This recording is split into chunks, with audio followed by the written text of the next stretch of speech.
Gyvenu sveikai. Sveiki, gyvi mėly Žinių radijo klausytojai, prie mikrofono Neringa Prasauskienė. Hipnoterapija yra menas, padedantis sujungti paslėptas proto dalis tam, kad panaikintume vidinius blokus ir leidžiantis atverti duris pozityvioms permainoms, įsitikinęs žymus Airijos hipnoterapeutas Andy Brady. Taigi šiandien kviečiu klausytis pokalbio apie hipnoterapiją kaip apie sveikatingumo ir vidinio balanso atstatymo būdą. Studijoje vieši jau pagarsėję savo žvilgsniu, šaukštus lankstantis Andy Brady. Sveiki, hello Andy.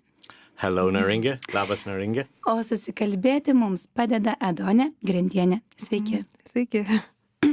Gerbiamų klausytojų, man belieka atsiprašyti už nuostabų savo balsą šiandien, bet vis tik negalėjau atsispirti galimybei pakalbinti šį žmogų, kol jis dar Lietuvoje.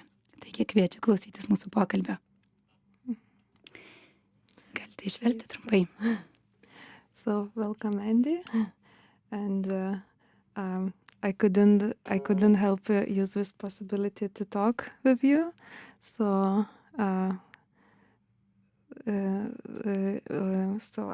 she's just introduced you as this hypnotherapist and who helps people achieve positive changes with help of what you're doing. So it was just.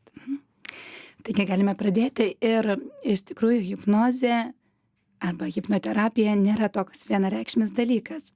Dažnai šį terminą perfrazuojame kaip negatyvų. Na, sakome, vaikšto ar gyvena lyg užhipnotizuotas. Andy, jūsų matymu, iš tikrųjų, kas labiausiai šiais laikais žmonės hipnotizuoja?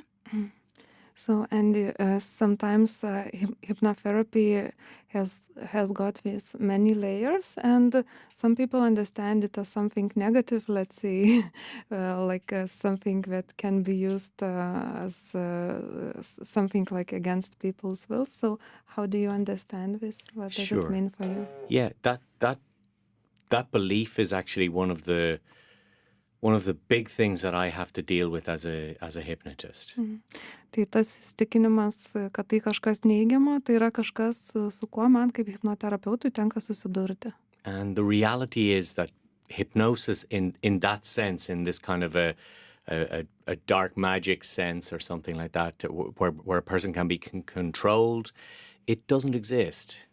Ir tiesa ta, kad hipnozė kaip kažkas tamsaus, kur žmogus gali būti užhipnotizuotas, paveiktas prieš savo valią, iš tiesų jinai kaip po tokia neegzistuoja. I think it only exists in stories, in movies, in fiction. Ji egzistuoja kaip po tokia, tai tik pasakojimuose, filmuose, žodžiu, ne gyvenime realiam. And where it comes from, where that myth comes from, is from the fact that when hypnosis is done well, it feels very magical. Ir šis mitas kyla dėl to, kad tada, kai hipnozė pavyksta, iš tiesų būna toks jausmas, kad įvyko stebuklas, kad kažkas magiško įvyko. If somebody smoked for many, many years and then they do a hypnotherapy session and afterwards they really don't feel like smoking, that feels very magical to them. Pavyzdžiui, žmogus daug metų rūkęs, taiga metą rūkyti, hipnoterapijos pagalba ir atrodo tikrai įvyko didelis stebuklas. But what they might not be aware of is that they did it themselves. The hypnotist didn't do it. Tačiau tai, ko tas žmogus gali nesuvokti, tai yra tai, kad jis tai padarė pats. Hipnoterapeutas jam tik padėjo. It's a process of engagement, so you have to engage in it in order to get the experience. Hipnoterapija yra procesas, kuriame žmogus turi pats dalyvauti ir kitaip tai neįmanoma. Bet jeigu mes žvelgtume, kiek plačiau bendrai į visą visuomenės tiesiog kaitą, gyvenimą, judesį, ar pastebit, kad tam tikri dalykai, kaip garbės, karjeros troškimas, sėkmės arba tas pats internetas, galbūt kaip reiškinys, taip pat masiškai hipnotizuoja žmonės? Ar gali būti tas terminas vartojamas lyg savotiška metafora, bet turinti šiek tiek to svorio pagrįsto? And if we look at it from another angle, could you say that not in just in the meaning that we've talked about this, but let's say could we say that people are hypnotized, let's say, via the internet, via the things that are happening in our society? Yeah, I think that's a fairly safe thing to say that if we put our focus and our attention onto something and we begin to think about that thing at multiple levels, we're hypnotized by it. We're in a very focused headspace around it. Tai manau, kad galima taip sakyti, nes tai, ką mes skiriame visą savo dėmesį, į kur be galo susitelkiame, tai toje srityje tampame labai paveikus. Tai manau, esate tikrai teisi. O kaip bendrai galima būtų pradėti, nuo kurios pusės tą hipnoterapijos anatomiją tyrinėti? Kas tai yra? Ar tai yra apie mūsų protą, mūsų mintis, mūsų dėmesį, galbūt tam tikrus kūno gebėjimus? So how should we look at hypnotherapy? How should we explore it? Does it deal with our mind, with our body? Okay. I would say that it's dealing with our mind and our body. And the way that I explore it is as the entire being of the person, their whole experience, physical and mental and emotional. Aš sakyčiau, kad hipnoterapija tikrai ir su mūsų protu, ir su mūsų kūnu susijusi. Aš ją žvelgiu kaip į tokią visumą, kuri paveikia mus kaip visumą, tiek mūsų protą, mūsų kūną. Primarily it is a psychotherapy. It is a therapy utilizing a person's their cognitive abilities, their ability to imagine and their ability to think about things. Visų pirma, tai yra kaip psichoterapijos rūšis, nes jį pasitelkia mūsų vaizduotę ir mūsų gebėjimą įsivaizduoti, kurti vairius dalykus savo vaizduotės pagalba. But also the body. I'm just going to right now adjust my own body and just let myself feel nice and upright, because that's a way of communicating and imagining also how we physically hold ourselves.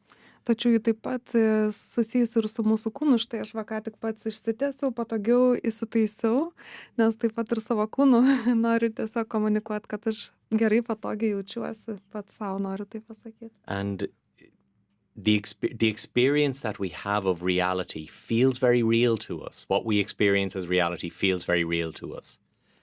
But it's actually a product of our own processing, our own thinking. Tai, ką mes išgyvename, patiriame kaip tikrovę, mums atrodo be galo iš tiesų tikroviška ir tikra. Tačiau iš tiesų tai yra mūsų vaizduotės padarinys. And what I am teaching people, what I'm exploring with them is how to take real control over what they're thinking, both consciously and unconsciously, so that they can direct that experience. Ir tai, ko žmonės mokinu, tai yra tapti savo minčių šeimininkais, savo sąmonės, taip pat ir savo pasąmonės šeimininkais, kad mes tiesiog galėtume daryti įtaką tam, kaip mes suvokiame pasaulį. Po tą pasaulį jūs kaip tik ir keliaujat ir matot tikrai daug žmonių ir tautybių skirtingų atstovų. Kaip pastebit, ar lietuviai turi gerą vaizduotę? So Andy, you've been traveling the world and meeting people of many nationalities. What's your opinion about Lithuanians? Do you notice that we have a good imagination or not? A very good imagination. Lietuviai turi puikią vaizduotę. I've had a great pleasure to work with many Lithuanians, and I find that their capacity to imagine is well above average of what I've experienced. Man teko dirbti su nemažai lietuvių ir tikrai pastebėjau, kad jų vaizduotė yra tikrai žymiai daug didesnė, geresnė už, tarkim, vidutinė žmogaus gebėjimą įsivaizduoti. And that's an important point, just to make this point, Neringa. It's important to have the ability to imagine and the ability to engage in something. When you engage in this process, it's very, very powerful. And if you don't engage in it, it's very, very weak. So I found the people here are very engaged. Ir tai tikrai be galo svarbi mintis, Neringa, ir jūsų klausimas. Ir aš tiesiog dėl to, kad žmonės, kad jie galėtų su kažkuo dirbti, jie turi susitelkti, įsitraukti tai ir tikrai pastebiu, kad žmonės Lietuvoje puikiai geba tai daryti. Gerai, galime ir paanalizuoti, kaip iš tikrųjų tą gebėjimą dar labiau išvystyti. Tikriausiai, nežinau, man tai dabar tik tai pradeda taip gvildenti, kurgi slypi mumise ta vaizduotė. Juk tokio organo kaip vaizduotė nėra mumise. Kaip ją treniruoti? Mes tikriausiai dažnas esame girdėję tokį posakį, kad pradžioje buvo žodis, bet juk prieš žodį dar turėjo būti mintis, kelianti tam tikrą vaizdinį. Kaip visą tai susiję ir kaip treniruoti tą vaizduotės organą? So, Andy, how can we develop our imagination? Because we've all heard the saying that in the beginning there was a word, but before the word there should have been a thought.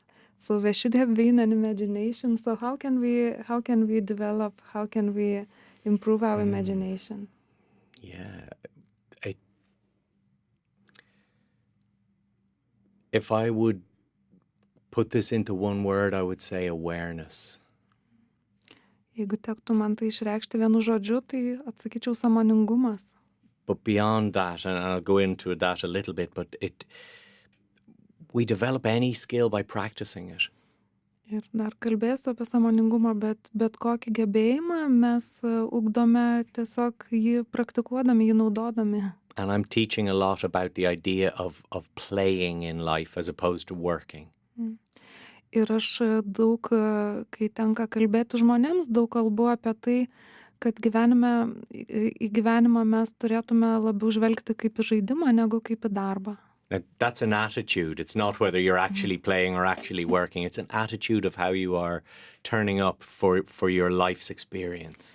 Ir nekalbu apie veiksmą, ar mes žaidžiame ar dirbame, bet kalbu labiau apie požiūrį, kaip mes žvelgiame į visą tai, ką darome gyvenime. You know, there's this great idea that at some point later on life is going to start properly. Yra ta mintis, kad žmonės dažnai mąsto, kad ateis kažkoks tai gyvenimo etapas ir tada jau viskas pradės puikiai sektis. You know, that will be good enough at a certain point. Ateis kažkokia tai akimirka ir tada mes jau būsim pakankamai geri, pakankamai viską sugebėsim. And we don't have that thinking when we're very small children. Tačiau būdami vaikais mes taip nemąstame. We're imagining, we're playing, we're learning many, many skills very, very quickly and very effortlessly because we're not really judging ourselves. Mes tiesiog duodavom laisvę savo vaizduotei, mes žaisdavom ir tai būdavo dėl to, patirdavom tokią laisvę todėl, kad mes neteisdavom, kritiškai nevertindavom savęs tuo metu. So connecting to awareness is being aware of everything that's going on around you, sensing, feeling, observing, noticing. Ir sąmoningumas yra visais savo pojūčiais įsitraukti tai, kas vyksta aplink. And not looking at things and going, oh, I've seen that before, I know that one. O ne žvelgiant į kažką, mąstyti, šitą aš jau esu matęs, šitą aš jau žinau. And that awareness is a great space to practice imagination. Sąmoningumas atveria nuostabią erdvę, kurioje mes galime ugdyti, lavinti savo vaizduotę. Bet klausant viso to, gali susidaryti toks įspūdis, kad tuomet taip gyventi yra be galo sunku. Tu nuolat turi būti lyg įsitempęs, viską stebėti, viską analizuoti, viską suvokti. Ar įmanoma tuo pačiu būti ir sąmoningu, ugdančiu savo vaizduotę, atviru pasauliu ir tuo pat metu atsipalaidavusiu? Can we be both aware, mindful, and relaxed at the same time? Because if we need to pay attention to everything that's going on around, this might be tiresome. Yeah, that's a really good a really good observation, and it needs some clarification. Tai tikrai puikus pastebėjimas ir reiktų šitą patikslinti. Paying attention, it is the way that we are paying attention that is important. Kai sakau kreipti dėmesį, tai labiau turiu omeny, kaip mes tai darome. We are very much leaning towards very narrow focus when we're paying attention to things. Kai mes kreipiam dėmesį į kažką, labai dažnai tas mūsų regėjimo laukas būna itin susiaurėjęs. You know, looking at a screen, for example, is a very narrowly focused experience, a smartphone screen. Tarkim, žvelgti į išmaniojo telefono ekraną, tai yra labai toks siauras dėmesys. And really what I'm talking about is this almost like a dreamy state of just being aware of what's going on around. Aš kai kalbu apie sąmoningumą, tai turiu omeny tokią beveik šiek tiek panašiai į sapno būseną, kai mes tiesiog sugeriame visą, kas vyksta aplink, mes tai pastebim. Ar į tą sapno būseną žmogus gali pats save įvesti, ar tam būtinas specialistas?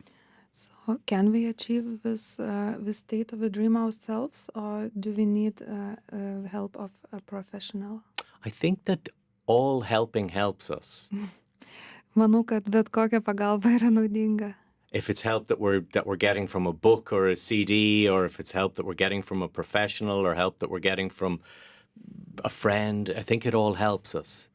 Manau, ar tai būtų knygos pagalba, ar kažkokia audio įrašo, ar specialisto, ar draugo, viskas, kas mums padeda, tai visa tai yra naudinga. Personally, I study a lot, I read a lot of books, I go to a lot of professionals, I do sessions with them to get a sense of how you know, to get the experience of getting some help. Aš pats ir tikrai daug ką domiuosi, skaitau, pats irgi kartais pasitelkiu į pagalbą profesionalus, nes man tiesiog svarbu patirti, kaip tai veikia.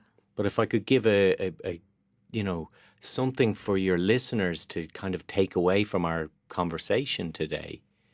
Tačiau jeigu kažką galbūt galėčiau jūsų klausytojams pasakyti kaip kažkokį dalyką, kurį jie galėtų prisiminti iš šio pokalbio. It's to start exploring in your life again. Tai būtų patarimas, pradėkite savo gyvenimą viską vėl atrasti, tyrinėti. Without needing a payoff, without needing a reward, without needing to find the treasure. Tyrinėti ne dėl to, kad mūsų už tai lauks kažkoks atpildas ar lobis, kurį rasime, tiesiog tyrinėti dėl to paties proceso.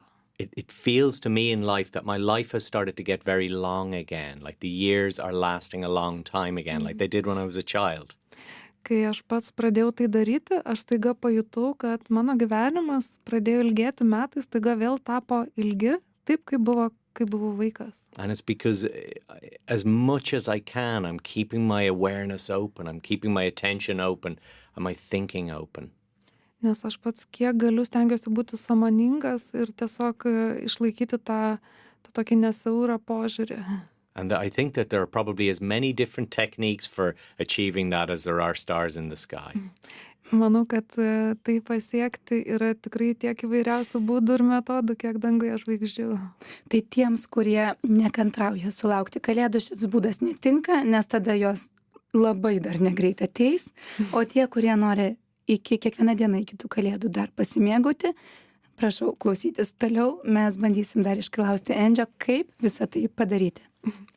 So if you're waiting impatiently for Christmas, this method is not for you, because it means that we will come very, very late. But for others, continue listening to us. And Right. Taigi, Andy, jūs iš tikrųjų esate tituluojamas geriausiu Airijos hipnoterapeutu. Ir sutinkat daug žmonių, be abejo, ne tik Airijoje, bet ir už jos ribų, su kokiamisgi problemomis dažniausiai žmonės jūs kreipiasi. Arba kitaip sakant, kokias bėdas arba kokius iššūkius gyvenime žmonėms gali padėti išspręsti hipnoterapija.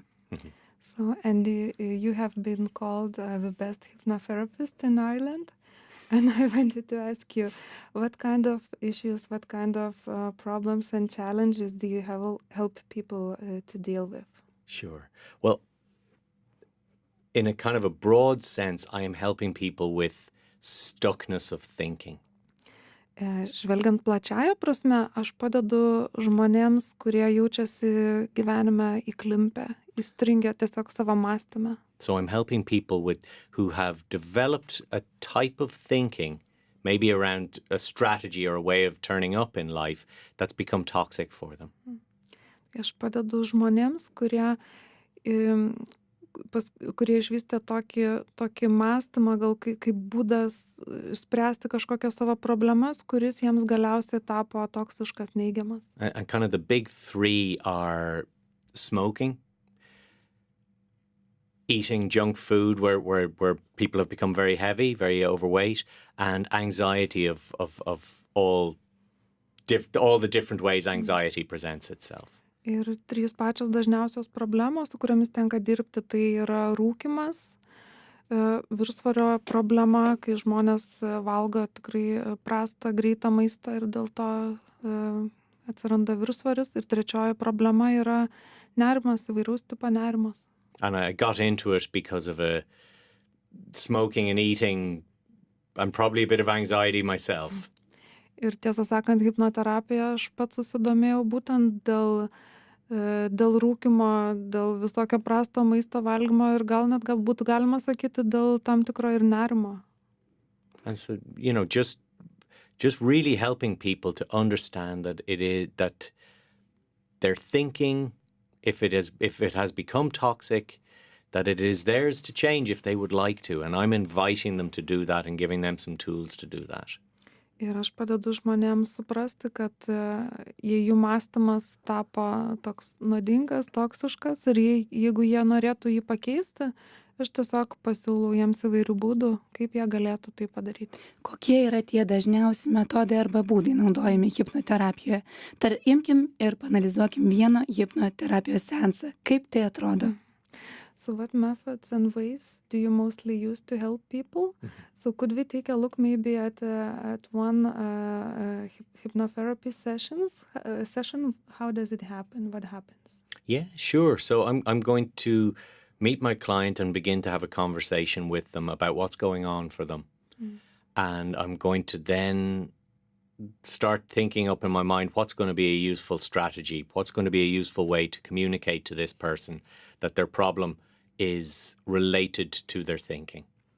Tai aš susitikęs su klientu pasikalbu apie tai, kas vyksta jų gyvenime, kokia yra problema ir tada imu galvoti, kokia strategija geriausia tam žmogui būtent tiktų, kuri padėtų išspręsti tą problemą.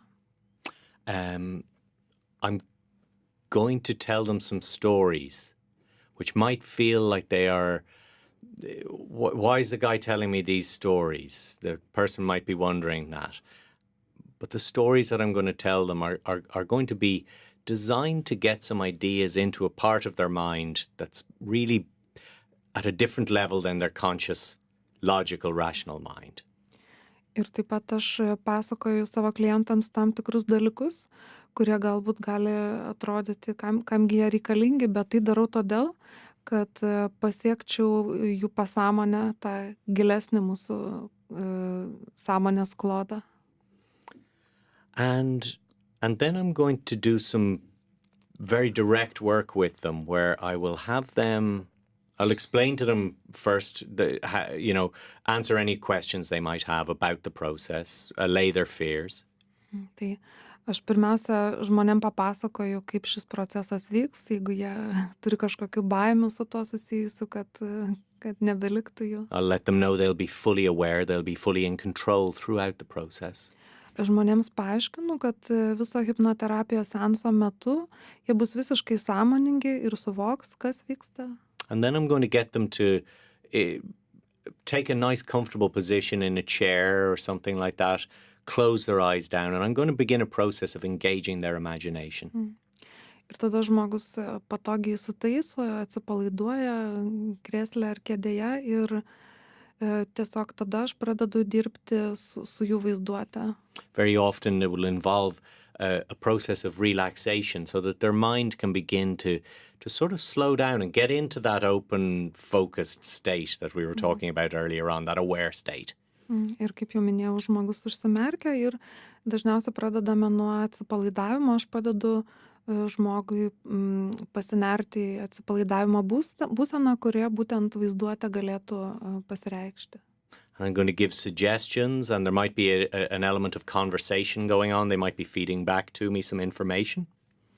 Ir gali būt, kad aš kažko klausiu ir žmogus atsako man to proceso metu. I will have already told them that in order for them to create the change, that it's really important that they want that they listen to what I'm saying and that they want it.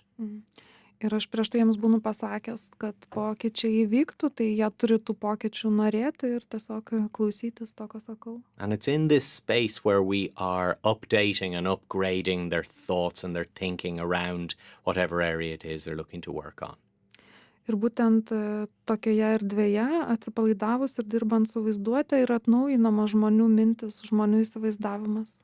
And I'm also very much, I have a real belief that we all have an inner healer within us, this energy that heals us if we get out of balance, if we get unwell. Aš taip pat tikiu, kad mūsų viduje slypi gydanti energija, toks tarsi vidinis gydytojas, kuris visą laiką pasitelkiamas, jeigu kažkas yra sutrikę mumise. And if we're smoking or drinking or doing some behavior like that's not the sickness, that's the symptom of the sickness.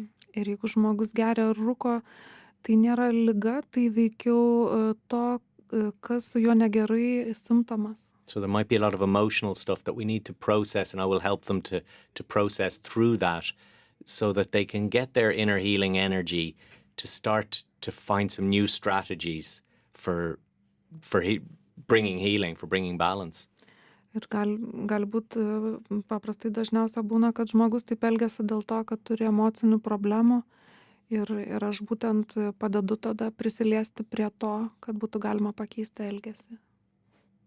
Tai kaipgi vyksta tas visas procesas, kada jau žmogus atsipalaidavęs krėsle gali būti pavadintas užhipnotizuotas, o gal greičiau užsihipnotizavęs? So how does this process work?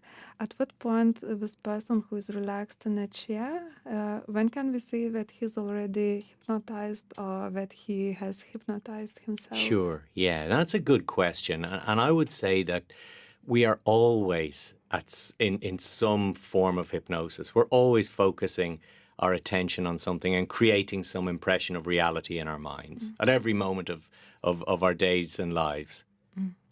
Puikus klausimas. Aš pasakyčiau, kad mes iš tiesų bet kurią akimirką tam tikrą prasme esame tokioje erdvėje, kurioje esame labai paveikus, nes mes į kažką esame sutelkę savo dėmesį. So the significant point in this session is when the person decides, I really, really want this, totally. I want to overcome whatever my problem is. I want to get past this. That's the moment where they are creating change in that moment. They're planting the seeds of change. Ir hipnoterapijos seanso metu be galo svarbi tampa ta akimirka, kai žmogus tikrai pajunta, kad jisai visomis savo jėgomis tikrai nori kažką pakeisti ir būtent tai bus ta lūžio akimirka, kai bus pasėta kažkokia nauja sėkla. Ar tai reiškia, kad mūsų dėmesys, mūsų mintis, mūsų protas ir jo koncentracija iš tikrųjų gali išlaisvinti didžiulę jėgą ir energiją mumise? Ir jeigu kartais taip ir yra, kaip tuomet visą tą jėgą panaudoti savigytai, savipagalbai arba bet kokioje savo gyvenimo sferoje norint nešti ten daugiau sėkmės, sveikatos, klestėjimo? So does it mean that there is this energy that when we free it, it can really help us achieve big changes? And how can we free it in order to achieve these positive changes in our lives? I don't know about that, Neringa. I'm not sure if that's what's going on. But if it is what's going on, the way that we would free it is by giving it permission. Nežinau tiksliai, Neringa, kai viskas vyksta, bet panašu, kad išlaisvinam tą energiją būtent tada, kai mes leidžiame jį veikti, kai mes duodame jai leidimą. Also by noticing that sometimes our toxic behaviors are very, very out of date. We created them a long time ago. Ir taip pat svarbi yra akimirka ta, kai mes staiga suprantame, kad tas mūsų neigiamas toksiškas elgesys iš tikrųjų yra be galo pasenęs. Galbūt kažkada buvo laikas, kai jis kažkokią tai funkciją atliko, bet dabar jis jau tikrai mums yra tik tai jau nuodingas ir You know, nebegeras. if a 45-year-old man has a smoking habit that he began when he was 15, it was the thinking of a 15-year-old boy that came up with that strategy. Pavyzdžiui, jeigu 45 metų vyras rūko ir pradėjo rūkyti būdamas 15 metais, tai reiškia, kad jis tebesulaiko to 15 metų paauglio mąstymo ir tiesiog tebegyvena pagal jį. And, you know, most of our strategies automatically update without any trouble, but sometimes we get stuck, like that example of the smoker, stuck with a strategy that's 30 years old and just out of date. Paprastai mūsų mąstymas savaime atsinaujina, bet yra tokių gyvenimo sričių, kur mes tarsi įklimpstame ir štai buvo tas pavyzdys su rūkančio žmogaus nuo paauglystės ir ten galbūt reikia pagalbos tada. Aš iš šio pokalbio išsinešiu, tikrai šitą pasakymą, kad karts nuo karto reikia peržiūrėti savo mąstymo modelius ir juos nepamiršti atnaujinti. O štai savo asmeniniu pavyzdžiu Andys tą ir parodė. Jam pavyko hipnozės pagalba mesti rūkyti ir netgi šiuo metu yra nepaslaptis tai, kad rašote knygą norėdamas padėti kitiems. Kuo ta knyga bus išskirtinė? Kokie esminiai momentai ten bus išdėstyti? Juk esama begalė knygų apie tai, kaip mesti lengvai ir greitai mesti rūkyti. So the thing that I'll remember after this interview is that from time to time we need to take a look at our thinking and to see whether it's out of date, maybe. That's a good one. And yeah. So as you all already know, Andy used this method and freed himself from smoking. And another question that I have is that, Andy, I heard that you've been writing a book. So how this book is different from all the other books that are about quitting smoking? Okay. Yeah, I've written a book about quitting smoking, and what is it? It's a collection of the understandings that I've had over the last 7 years working with people one-on-one and working on myself to get freedom from the smoking habit. It's just my take on it. It's my style, my personality, the way that I tell stories, I think is what's a little bit different about this book, what's unique about it. Tai ši knyga tai yra mano asmeninės įžvalgos, kurias sukaupiau pats metęs rūkyti ir taip pat 7 metus dirbdamas su žmonėmis, kurie meta. Ir tai, kuo galbūt jis skiriasi nuo kitų, tai yra, kad tai mano toks asmeninis požiūris, asmeninis būdas pasakoti istorijas. I've wanted to put down my ideas for a long time about smoking and about how to get free from it, because I'm quite passionate about it. And just earlier this year, I just decided I'm just going to do it right now. I'm just going to start to write it down. And it just came out really, really fast and beautifully and very organically, and it felt pretty tight, felt good. Tai kažkaip aš jau senai troškau tai padaryti, nes ši tema tikrai man yra svarbi, padėti žmonėm mest rūkyt. Ir šiemet galiausiai pasiryžau, kad metas tai daryti ir tikrai labai tiesiog puikiai sekėsi tai daryti, nes tiesiog savaime tarsi knyga buvo parašyta. Ir analizuodamas visas tų žmonių istorijos, kurie atėjo pas jūs su šituo tikslu, norėdami mesti rūkyti, kokį tą pagrindinį, centrinį įsitikinimą jų mintise, jų protuose rasdavot, kuris ir neleisdavo jiems to padaryti. So, and if you look at your clients that you've helped to quit smoking, what is the core belief that they share that prevents them from quitting themselves? That they are getting something from the smoking behavior, something of a positive nature, that they're getting relief from it. Tai būtų tas bendras įsitikinimas, kad jie kažką teigiamo gauna iš rūkymo, kad kažkokie atsipalaidavimą galbūt. And I've been thinking about a metaphor for this recently, about having a wound, say, a wound on your arm here or something like that.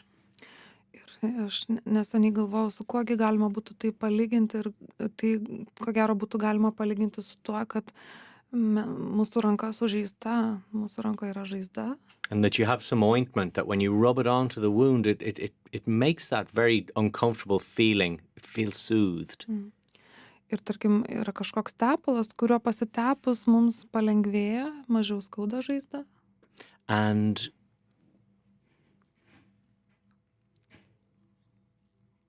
it only stays soothed for maybe 30 or 40 or 50 minutes. Tačiau tas palengvėjimas yra tik tai pusvalandžio ir 40-50 minučių. And so you're rubbing this ointment on 20 or 30 times a day. Ir žmogus 20 ar 30 kartų per dieną naudoja tą tepalą. And the wound is just getting bigger and bigger and bigger. It's not going away. Tačiau žaizda tik tai didėja, plečiasi ir visiškai nesiruošia dingti. And just imagining going to see somebody, maybe some sort of a medical person that is taking a look at this wound for you. Ir galima būtų įsivaizduoti, kad nueini pas gydytoją, kuris pažiūrėtų į tavo žaizdą, kaip galima būtų ją pagydyti. And they say, I can see what's going on here. It's the ointment. Ir gydytojas pažvelgęs į tą žaizdą pasakytų, kad suprantu, kas čia vyksta, čia tepalas. And the person says, no, the ointment makes it feel good. Žodžiu, gydytojas pasakytų, kad tepalas tau kenkia, o tu žmogus sakytų, ne, jūs nesuprantat, tepalas man palengvina tą skausmą. And the other person says, no, it's the ointment that's causing it. It's making it get bigger. O gydytojas atsakytų jam, ne, jūs nesuprantat, būtent dėl to tepalo žaizda ir blogėja. I think that's what's going on with smoking. I think that smoking is that most people think that they're getting a relief from stress in their life, but the only stress that cigarettes help them with is the stress of nicotine poisoning. That's the only stress that gets any relief. Žmonės dažnai galvoja, kad rūkymas jiems padeda atsipalaiduoti, bet iš tiesų vienintelis atsipalaidavimas, kurį teikia cigaretės, tai yra tas, kad kūnas apnuodijamas nikotinu ir tiesiog štai tik tai toks palengvėjimas. Iš tikrųjų, šis pokalbis taip įdomus ir tiek įtraukė mane, kad aš net klausytojams pamiršau dar kartą steptelti ir priminti, jog šį kartą mes kalbamės su hipnoterapeutu iš Airijos, Andy Brady, o susikalbėti mums padeda Adonė Grandienė. Tęskime pokalbį ir Andy, iš viso to, ką jūs pasakėt, ar tuomet galima sakyti, o galbūt jums net teko taip išgirsti iš savo pacientų, klientų, kad, aš tai rūkau sąmoningai. Aš priėmiau sąmoningai tą sprendimą ir aš žinau, ką aš darau ir man yra nuo to geriau. Ar iš vis įmanomas toks dalykas kaip sąmoningas rūkymas? So, Andy, have you ever met any of your clients who would be smoking consciously, who would say, yes, I'm completely aware of what I'm doing, and I'm doing it consciously? Yeah, I would. And I would imagine that a person who is saying that and who's being very clear about it in that sense is being honest, but that they're also not very much in love with themselves. Taip teko su tokiam žmonėms susidurt ir ko gero aš apie jos pasakyčiau, kad tokie žmonės yra tikrai be galo sąžiningi, tačiau ko gero jie neįtin myli save. Words are very easy, but we can come up with some very compelling words around things, but to put poison gas into your lungs on a daily basis takes a pretty, if you're doing that consciously, you have to really dislike yourself to do that. Žodžiai, mes galime kartais sugalvoti tikrai visokių gražių žodžių ir įdomių idėjų jiems perteikti, tačiau jeigu žmogus tikrai sąmoningai rūko, tai jis nuodija save nuodingomis dujomis savo plaučius ir tai tikrai reiškia, kad žmogus nemyli savęs. So I'm going to help people to connect to a feeling of beginning to love themselves again, because that's very important. If you're going to start to treat yourself lovingly, it's very important that you feel lovingly towards yourself. Ir tokiu atveju aš padedu žmonėms pamilti save, užmegzti ryšį su meile savo, nes jeigu tu nori pradėti elgtis su savimi su meile, tai yra labai svarbu, kad pradėtum kaip ir mąstyti apie save su meile. Bet juk, tokios įžvalgos iš esmės keičia požiūrį į tuos, kurie turi, tokį įprotį užsirūkyti. Juk tuomet tu gali, pamatęs tokį žmogų, nesupykti ir nepaprašyti, kad štai nepūskit dūmų man į nosį, o tiesiog prieiti jį ir apsikabinti. Ir sakyti, vis dėlto tu esi toks nuostabus ir vertas meilės. Also, it changes our perception so much when we think about this, because if we think this way about people who smoke, so maybe if we see them smoking, we won't get angry that we are smoking, but maybe we can approach them and give them a hug, because we can think that, oh, they need love. Hugs are good. Hug anyone that you think needs a hug, absolutely. Apkabinimai tikrai nuostabus dalykas ir jeigu manot, kad kažką reikia apkabinti, tai tikrai drąsinu tai padaryti. Tai štai, ir tada žmonės tikrai čia tikrai geras priešnuodis galėtų būti, toks, žinot, ne draudimais, o meilė, kaip galima paveikti tos žmonės. Taigi, jeigu pamatysit rūkančiusios, tiesiog duokit jiems meilės, brangus klausytojai. Ir mes artėjame pamažu į šios laidos pabaigą ir, vis tik noris ją pozityviai baigti, įkvėpti, motyvuoti ir, žmonėms tokį perduoti tą skonį to džiugaus gyvenimo, kurio Andys dalijasi su didelėmis auditorijomis. Leiskime tą ir padaryti. Andy, jūs, pakalbėjome apie rūkymą ir apie tai, kad žmonės daro tą, ieškodami tos laimės, ieškodami atsipalaidavimo. Pamokykit mus kokios nors atsipalaidavimo technikos, skanesnės ir sveikesnės negu kad rūkymas. So, really, dear listeners, the antidote to smoking could be hugs. So, bear it in mind and use it. So, our show is approaching its end. But before we finish, Andy, could you share any methods, any techniques to change our lives towards positive Absolutely. way? Yeah. And maybe you could share something. Relaxation techniques. Yeah, a wonderful technique, which is very simple, very available at all times, is to do several deep breaths and to let them out with a sigh. Taigi, vienas iš puikių būdų atsipalaiduoti yra kelis kartus labai giliai įkvėpti ir iškvėpti atsidūstant. And so just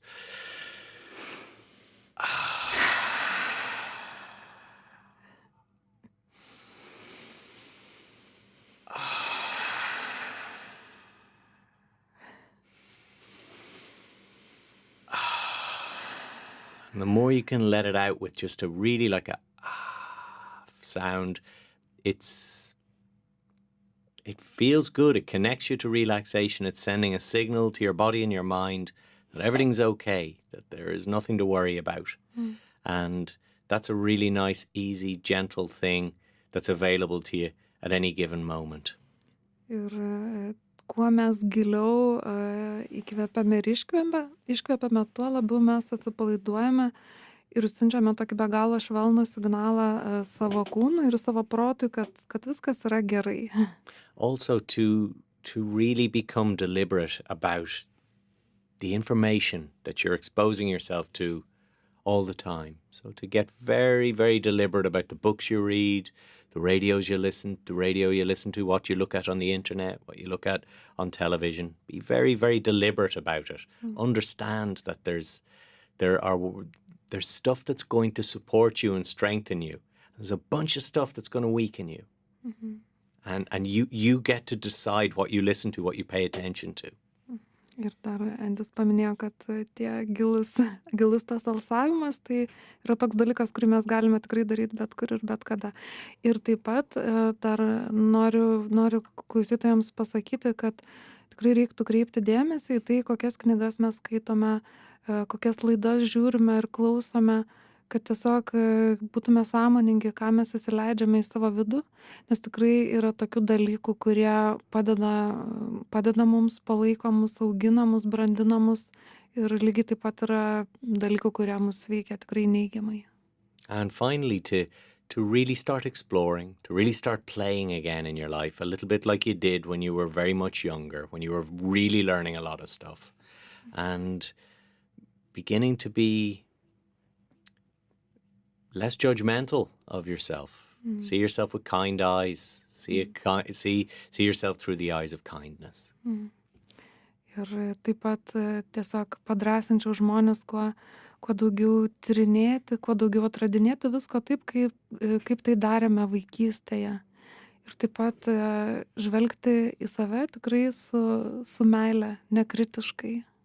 Tai netgi tiems solidiems žinių radijo klausytojams, kurie, iš tikrųjų solidus ir reikšmingi, galima tiesiog nebūtinai kam nors matant, kartais gal niekam nematant, papraktikuoti tą paprastumą ir vaikiškumą, būti mažiau reikšmingiems bent akimirką. Tokios rekomendacijos yra šio laidos herojaus, Andy Brady. Ir paskutinis klausimas jam. Jeigu galėtumėt pravesti masinį hipnozės seansą Lietuvai, apie ką jis būtų? So even if some of our listeners are we think that they are very serious, we could also use this advice of exploring. Yeah. And the last question for you, Andy, if you could have a really big hypnotherapy session for lots of people, what would you like to tell them? What would you like to work for our whole country, for Lithuania? What would it be about? You know, the answer to all questions is love, as far as I'm concerned. So I would be really interested in helping people to connect with a sense of love for themselves, sense of love for the people around them.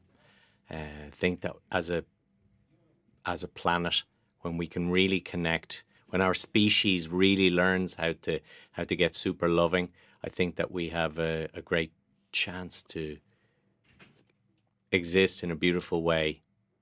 So it would be about self-love. It would be about loving yourself. Manau, kad aš tokiu atveju žmonėms kalbėčiau apie meilę sau, nes meilė yra atsakymas į visus klausimus. Ir jeigu visi žemės žmonės galėtų pamilti save, manau, kad mes tikrai tada gyventume be galo gražioj planetoje, įvyktų tikrai didelių pokyčių. O čia jau užduotis mūsų vaizduoti, bent jau pasistengti pamatyti, kaip tai galėtų atrodyti. Aš dėkoju šios laidos dalyviams, herojams, dėkoju Jums, Andy. Klausytojams primenu, jog šiandien šioje studijoje viešėjo žymus hipnoterapeutas iš Airijos, Andy Brady, o susikalbėti mums mielai padėjo Adonė Grendienė. Dėkoju dar kartą abiems. Ačiū klausiusiems. Prie mikrofono buvo Neringa Prasauskienė. Likite sveiki. Jūs klausotės Žinių radijo.